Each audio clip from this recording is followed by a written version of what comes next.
quarterback school. Do it live. A little Tuesday light edition, I think. What day is it? Weekday? What's up, y'all? Fired up, do a little chat, talk a little ball, see what's up. Early May. Kind of a unique time in the football calendar. A bit of a opportunity for a deep breath for some of us. Appreciate everybody checking in the chat.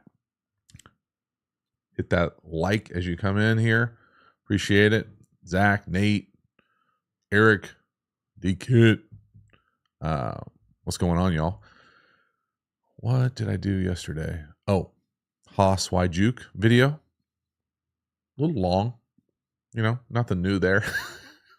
It is what it is. I thought there were some funny moments in there as far as just not funny moments, like funny diagrams. The one with the West Coast world where everything is the first read, I thought was pretty good. Appreciate you, Michael. Let me know that this thing sounds all right. I'm actually messing with a few new tricks over here with a couple things. Let's see if it will work real quick. Boom. Yes. Strong. Not sure about the autofocus though. Too close. We'll go back. Then this one. This one, I got to work on the color. I'm not ready for it yet, but I'll give you a quick little. See, it's a little bright, right? Like too bright. But it gives you just a little bit like behind the scenes. I can move this camera around too, so we'll bring it back. Keep it kind of tighter. Appreciate you. D-Kit. Super chat. Just saying hello. Yo. Penix to the ATL. Everybody feeling pretty better about that Penix thing? I think it caught a lot of people off guard. We'll see. It's one of those things where, you know, everyone can pretend to overreact to it in the immediate aftermath in real time. And again, I get it. People aren't going to feel sad for Kirk Cousins with the $100 million and getting paid all over the place. I get it. I think they're two different issues. I think it's the Kirk Cousins issue, paying someone and then drafting someone. Maybe he's just that much of a better human being than I ever could aspire to be, and it doesn't bother him at all. But I can imagine it would be uncomfortable in that room, even if they're two great dudes. And I've heard nothing but that. And the idea of, is it a good pick? Time will tell. Probably years will tell. So we'll all find out eventually. Terradome, what up? Ba-boom.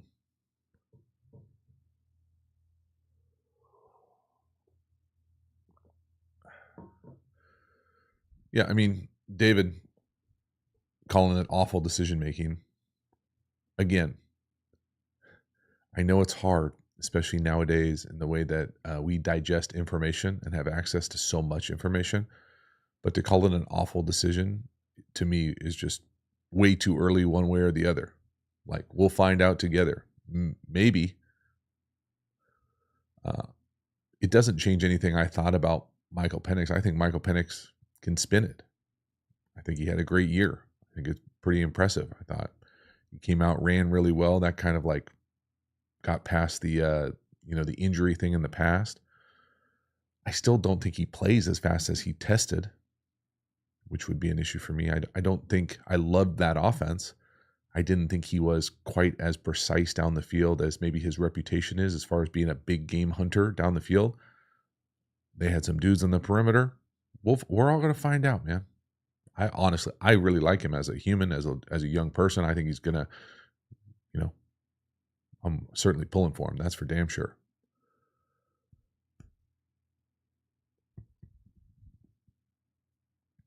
I saw Belichick get mentioned in there. I saw the little bit that I saw of the roast of the GOAT or whatever the hell it's called, the Tom Brady roast on Netflix. I don't know, man. I don't know if roasts are just not for me or I'm too soft or what it is, but I tried to watch it. I fell asleep. I caught a little bit, some pieces of it. I thought Bill was funny. I thought Peyton had some moments.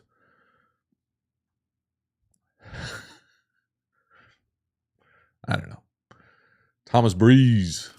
Appreciate the support, the kind words. What do you got for me? If you're in Tomlin's shoes, Did you know I was around Tomlin for a hot second in Minnesota? I think his first year, maybe I was in camp there when he was a young defense coordinator. I'm still amazed at, I mean, obviously it was a great hire. Pretty amazing hire at the time. If you want to walk back to when he got hired in Pittsburgh, who are you starting?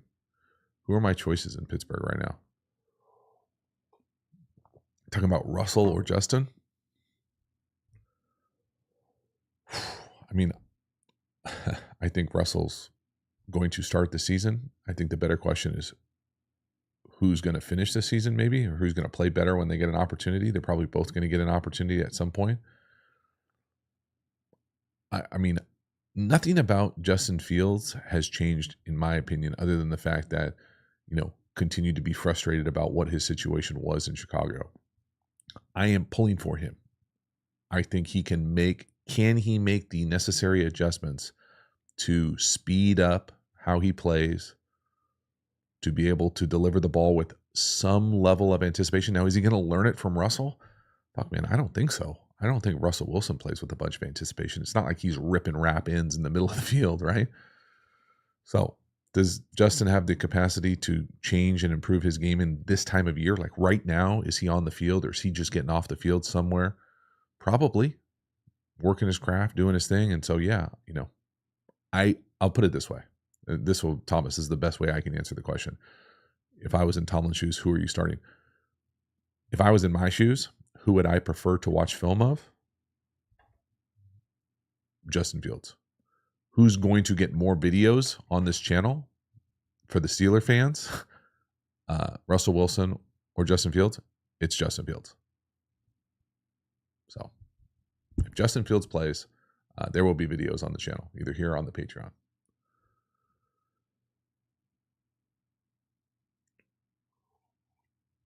Josh Holland. I absolutely think Joe Burrow can bounce back. It's amazing to me that people continue to doubt or not understand. If you're not high on Joe Burrow, all that tells me is that you don't watch football very often.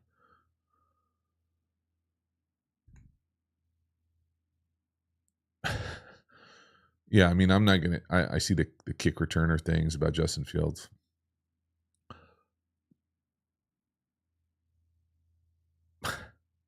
I mean, if they change the rules and it's safer and he's your most electric guy and he's been sitting for 15 weeks and he's not coming back next year,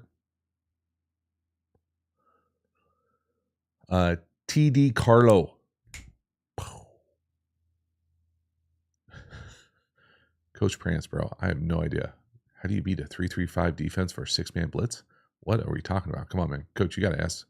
I need some more detailed questions if we're going to talk about stuff like that. TD Carlo, is anticipation learned, innate, or both? I'm pretty sure, TD Carlo, that I have a video on anticipation where I say essentially both, but you can absolutely learn it. Anecdotally, personally, I have taught it to high school players who didn't exist in their catalog, in their club of throws, and they absolutely became excellent at it. In fact, one of them ended up, I think it's maybe his first completion as a varsity player and as a sophomore was a anticipation comeback. So it absolutely can happen. But boom. Appreciate you guys again as you come in. Hit that like button for me. Make sure these things work. Let's go to work. Oh, man. Big dog. Charlie Rogers, what is on your hat? What is on your hat, bro? Come on. Lock in. National League West. The Friars. We'll see if we're making a push, but not get crazy. Just hoping for a strong. Give me a full season.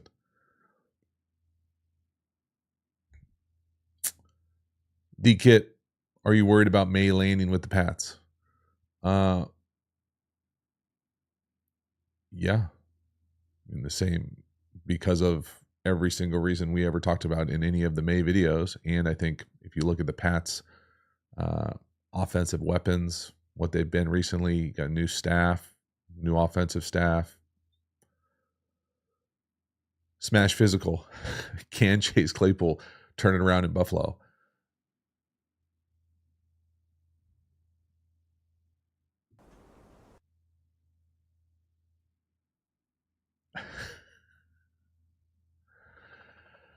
Oh man, I'm gonna butcher this name. MU Zuckelangel? Zuckangel? Damn. Apologize, and you're a patron too. Appreciate you being a patron. Are there any college quarterbacks you are excited to see more film of this year? Hell yes.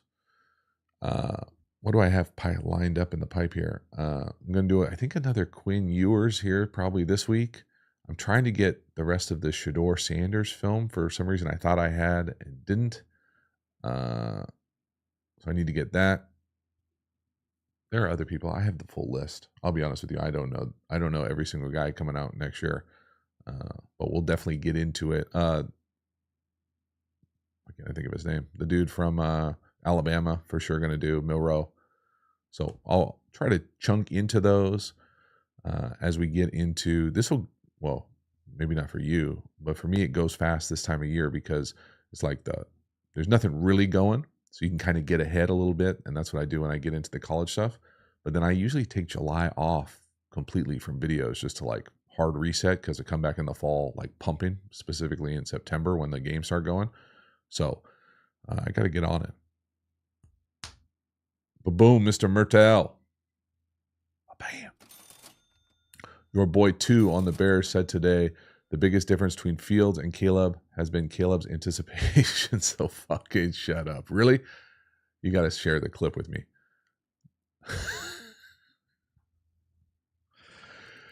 Oh, man. That's funny. Appreciate the support. Gollum Sports, huge fan from Brazil. You should come to Sao Paulo game on. I should. Hell yes, I should. Hell yeah, that would be sweet. I wish. I'm actually going to get my passport tomorrow. That's a good call. We're going through the process of getting a new passport, I should say.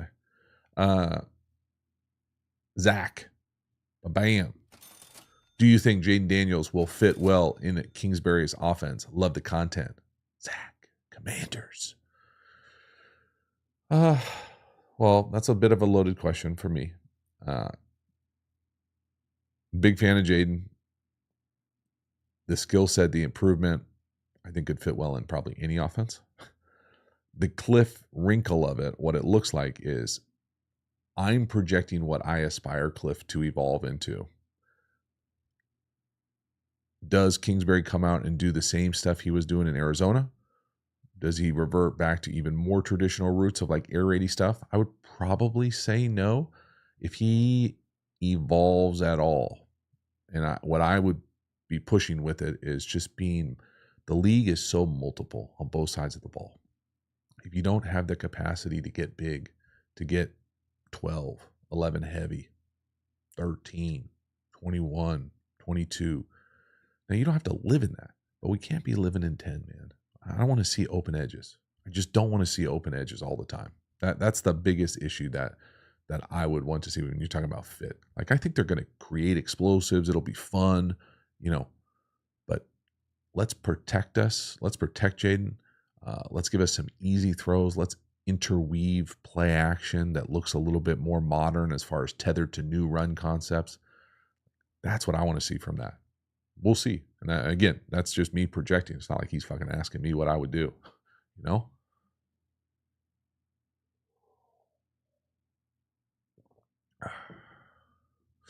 Coach Prance, I appreciate you trying, bro. I'm going to read the question. I like the videos about offensive concepts. When I talked about hitting the 3-3-5, I was talking about passing the ball. What concepts would you use versus 6-man over? I don't know what the hell 6-man over means. Just an over front out of a 3-3-5? Okay. To me, that would mean more 4-2-y, but okay. And man-to-man. No team to QB. Again, bro, I don't know what that means.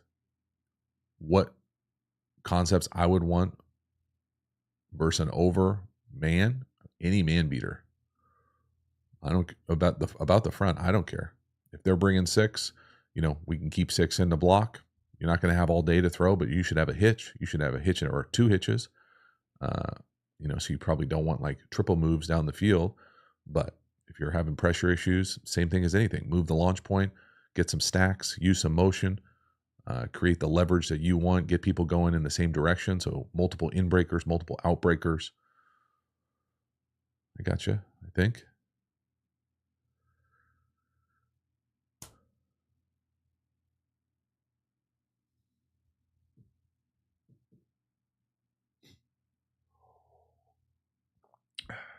D-Kit, come on, Doc. Keep it PG for the kids in the back. I'm trying to think if there was a time I was supposed to be on that show and I just didn't work out for whatever reason. Wesley coming in hot. Bam. Super chat. I don't really have a drink. I got a coffee. Sorry about that. It's a little early out here. What time is it? 11-ish. Wesley, what you got for us? Does poaching players or coaches from a division rival provide any sort of competitive advantage? I would say not really. Well, that's not true. I'll pick that apart. Like, is there really anything to learn that isn't obvious from looking at film? So the second part of that, I would say probably not. Maybe in the like tip of the spear stuff, like if you really wanted to get like that motion that Miami was doing, that fast out motion, you went and poached, who is it, like Wes Welker, whoever the wide receiver coach is, to be your coordinator, and you're a head coach that calls plays. So really it's just like a position. Maybe you would like learn the ins and outs, but like, I think you could get just as much from watching the film. I think the point that you might be falling into that you didn't necessarily mean is, does poaching players or coaches from a division rival provide any sort of competitive advantage? I would say the players more than the coaches, because not only are you getting, let's assume that the player is better than what you had originally, not only are you getting better, but your division rival is getting worse. Right? That's the difference, I think, more than anything else. It's not, and that could be for any team. It doesn't have to be for your divisional rival. It could be, if you take someone from the Chiefs who's a good player onto your team, they get worse, you get better. Now they still have Patrick Mahomes, so doesn't matter. We'll find out. But yeah, I think absolutely, if you take a good player from a division rival onto your team, they get worse, you get better. Is it like, are they going to get in a bunker and like tell all the secrets, and is that going to matter on a Sunday? Probably not. Really, probably not.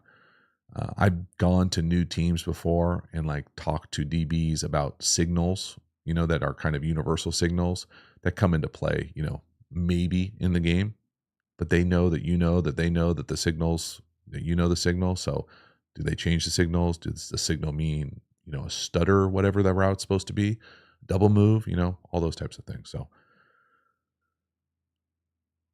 gotcha. I got you, Coach Prance. Appreciate the support, my guy.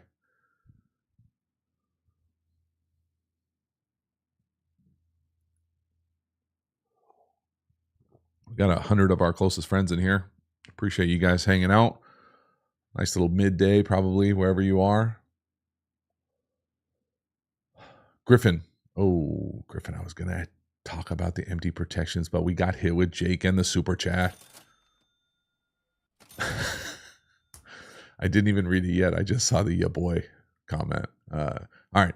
Alan Moore, Dunze, and ya boy, Kemet. Really, I got a bunch of boys in there. Is this the greatest personnel?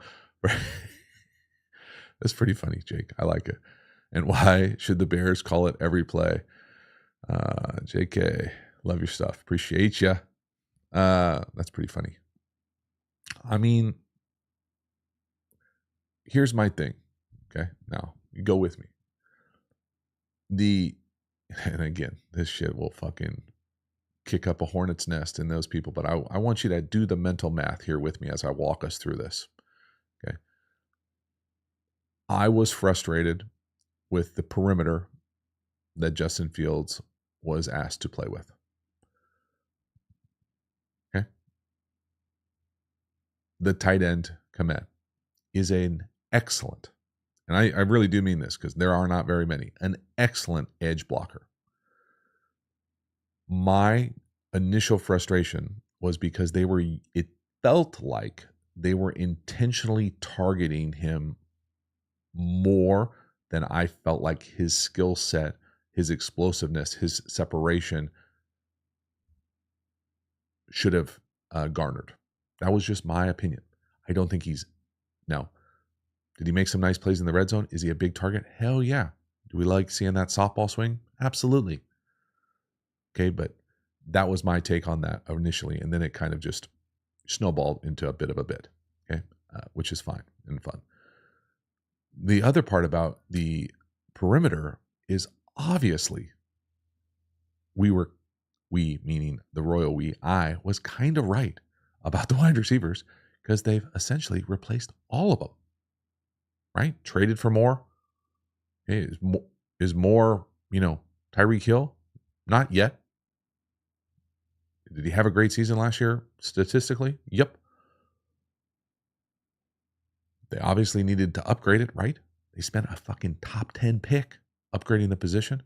They also brought in a veteran in Allen who, in his past, has been dynamic, like a world-class possession separator. Okay? And if he can do any of that in Chicago, those 4 dudes feel like that's a pretty cool unit. Now, again, we'll see. Do they all elevate each other? Is that too many targets? It's a good problem to have, I think. We'll see what they use. We'll see how they use it. If they go out there and just run Hank, it's a problem.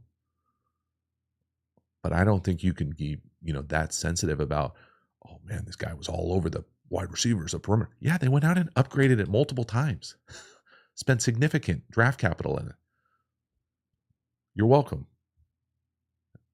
I'm not the only one that saw it, right? We literally, on this channel, we watched every snap last year of the Bears. Every snap. I don't think I've ever done that before. Maybe I did it for the 49ers this year too, but we did a lot. It felt like a lot. There were therapy sessions in some of those Patreon videos. Really, therapy sessions. So for me and you. So that's that. Celestial Prophet. I thought it said 2.0. 20. Boom. Is Jordan Love going to progress or regress next season? I guess it depends on what your definition of progress is. Do they have the potential to regress as an organization? Sure, they have the potential to. Will he be blamed if that's the case? Yeah. Would I expect him to be better year 2 playing than year 1? Absolutely. My big thing with the takeaway, obviously, all the good things that Jordan Love was able to accomplish early, down the stretch, the improvement.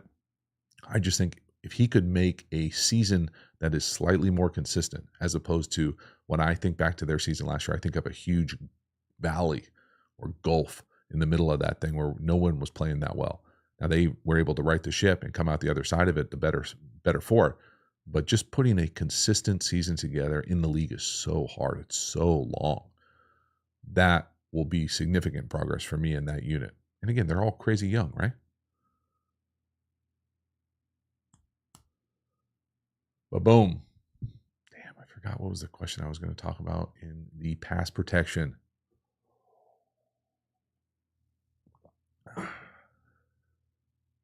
Joseph feels my pain about Komet being the primary target one too many times.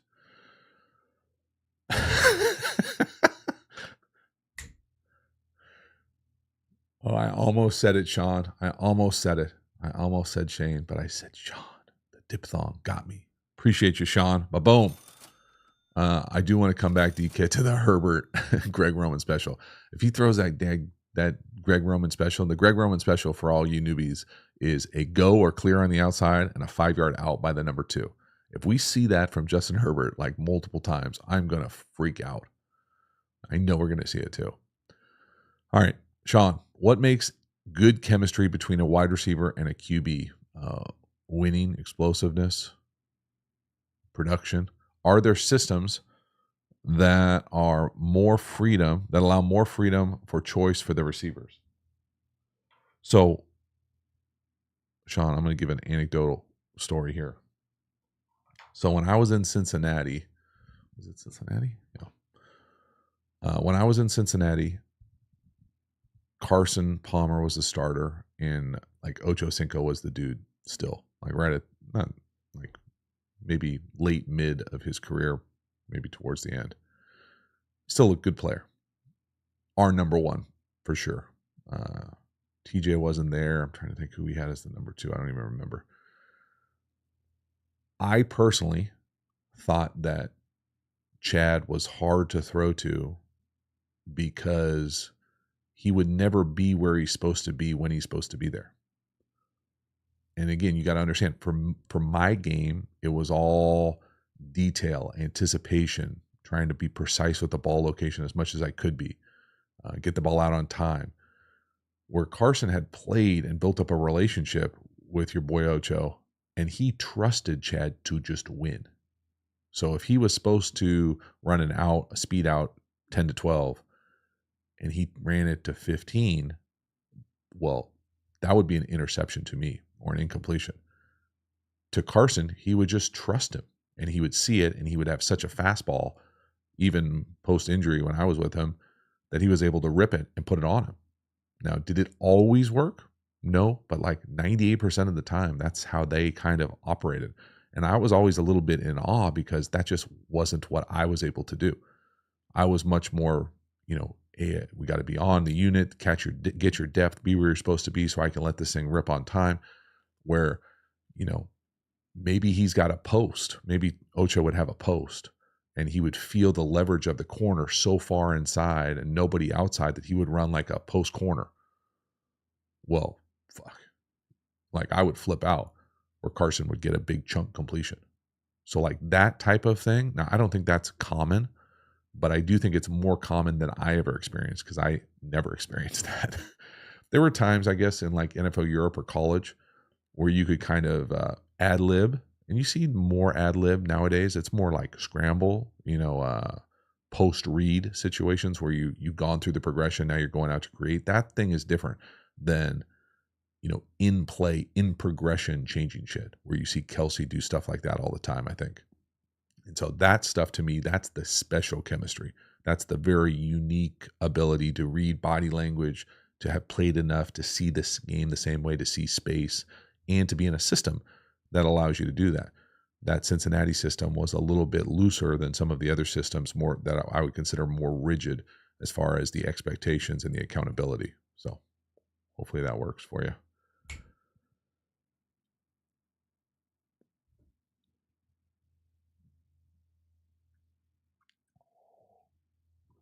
Boom.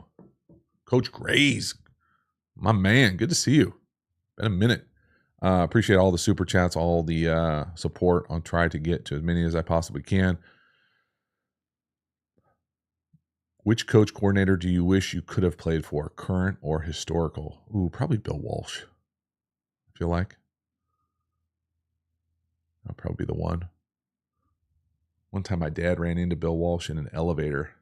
He was very excited about it. That would probably be the main one. I'm trying to think if there would be someone else. No, we'll go Bill Walsh. A minor.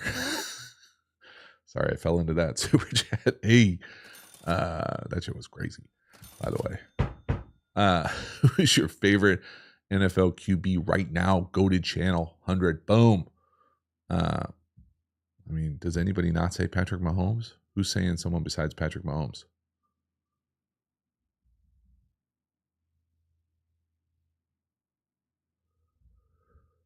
Oh, man. D-Kit. Oh, no. What happened to Neighbors?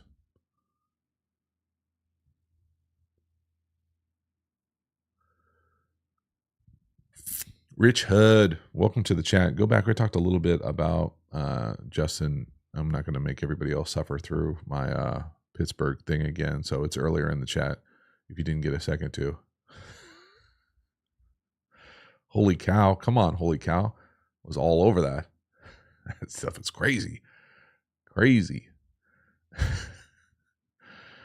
Oh yeah, Giants having a major. Yeah, that's tough.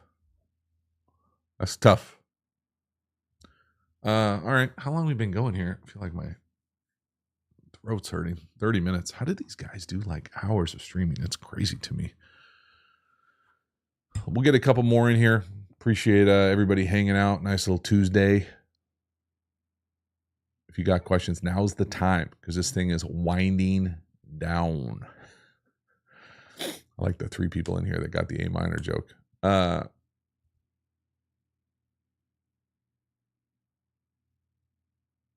Daniel Kent, how quickly can you tell if new rookies are going to make it in the NFL or not? Does it depend on position, like a few practices, or over a year? Oh man, that's a monster question. I think there are some guys that you can tell immediately. This is the only way that I can answer that with any accuracy is I've been around a few early practices or mini camps where a drafted guy, you can tell immediately that he will make an impact that year. Now, do you know if he's going to be like a Pro Bowler eventually? No. But like I can tell you, like watching Calvin Johnson practice early, he's going to help us immediately. Now, he didn't stay healthy his rookie year, but like you could tell immediately. There were a few other guys, and I think it's easier probably on the perimeter just because you can't fake speed, you can't fake explosiveness, you can't fake, that type of wiggle or burst. So like other guys, like Dante Stallworth was another guy that he was in my class. So I definitely remember throwing to him in like rookie mini camp being like, holy shit, if everybody's like this is going to be crazy. Trying to think if there were other guys. Some guys just, the moment's not too big. The line of scrimmage isn't too big if you're a big, the type of thing where you're making plays in team periods, those types of things, or a ball hawk if you're a safety or something like that. Jay Willard, talked about Jaden Daniels earlier in the live, so you can go back if you're interested. I'm not going to make everybody suffer through it again. Griffin, there it is. That was a question I was trying to think back to. What's your preferred empty protection and why? Both played and coached. So empty protection to me is just 5-man protection. How best to handle it? I think the easiest way to handle it is half slide.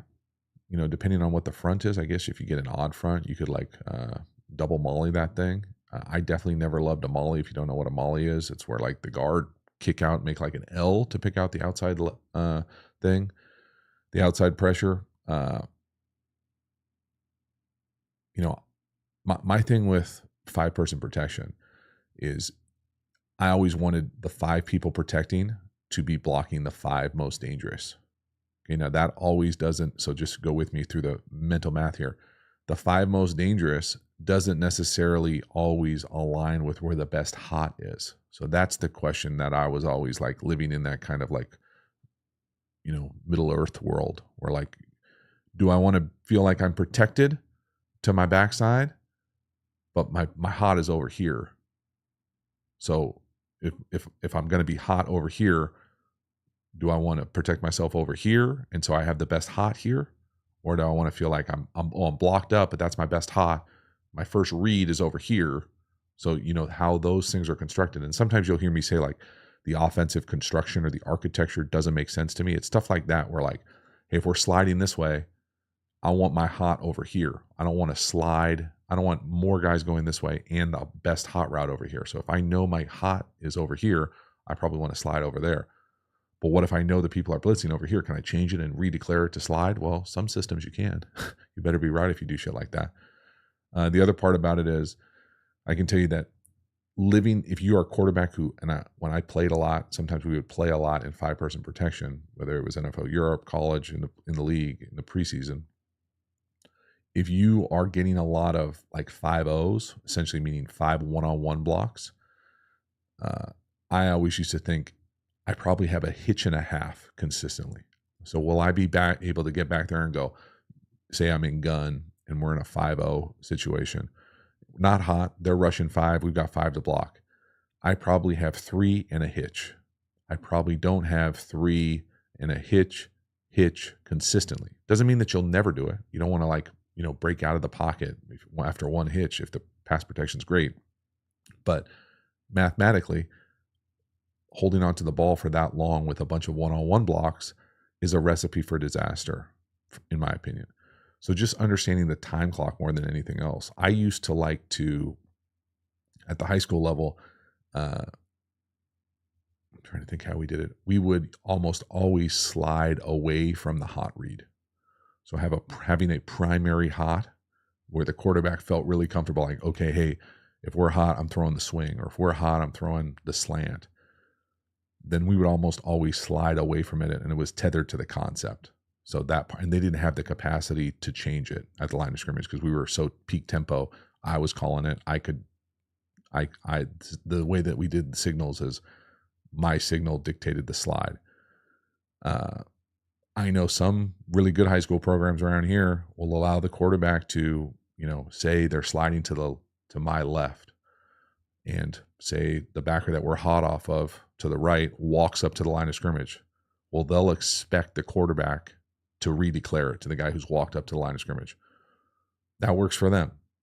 I would just rather throw hot and play fast. So just different philosophical ideas. But for me, if you're playing, I would want the most robust toolkit that you can handle, meaning giving you as many answers as possible. Maybe it's bring in extra people to set the edge. Maybe it's bring a back in to have it 6-person protection. Maybe it's bring a back in and go full slide. Maybe it's whatever, any number. Maybe it's throw a perimeter screen. Lots of different ways you can do it. But boom. All right, we're winding down here. D-Kit, appreciate you. One more. Can an elite wide receiver make a quarterback improve his play? Hell yes. Meaning not just hide his deficiencies, but actually help improve his deficiencies. Sure. I wouldn't even say an elite wide receiver. I would say an elite coach, elite play caller, elite offensive lineman, elite running back. Absolutely could do that. All right. That's a wrap, guys. I appreciate you all hanging out. Went almost 40 minutes. Feeling good, strong to quite strong. Be on the lookout for some more Patreon videos. If you didn't watch the Haas Juke, get over there, check that out. Let me know what you thought as well. All right, I'll see you on the other side. Have a good one.